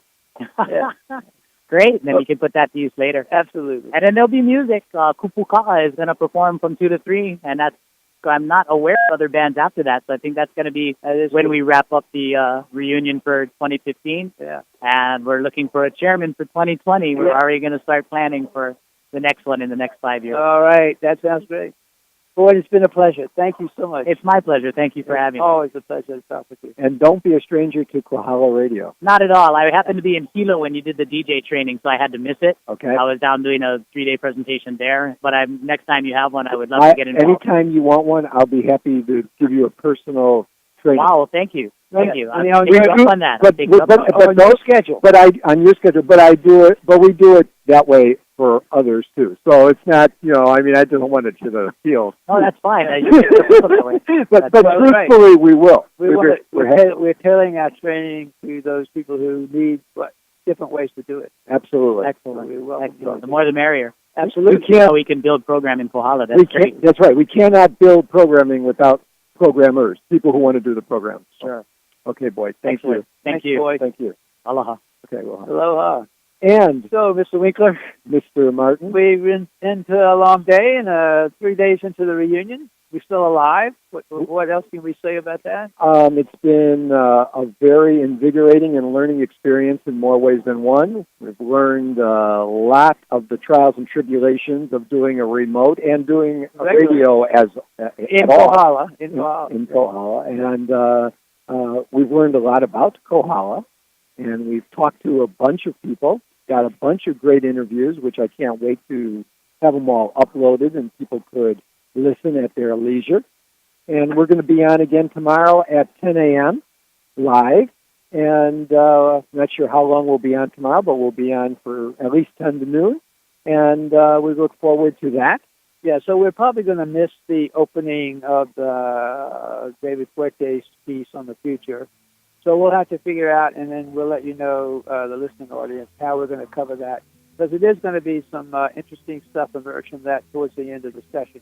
So we'll continue tomorrow, and thank you for listening. Okay, and I say aloha from the 2015 Kohala Reunion We're KNKRLP 96.1 Kohala Radio, and I'm giving it back to the studio and Carl T. Okay, Len. Yeah, very good job. Good interviews, and thank you. All right. Thank you very much. We'll talk to you tomorrow. Right. Yeah, we'll be on the air from 10 to 12 rather, tomorrow. That's a Monday, with the 2015 reunion with Len and Bob. All right. Well, that about shuts down our broadcast day. It is 4:01, and we'll just end up with some music from David Gomes. You're listening, and hopefully tune in tomorrow. KNKR 96.1 LP in Hawaii, Hawaii. Aloha.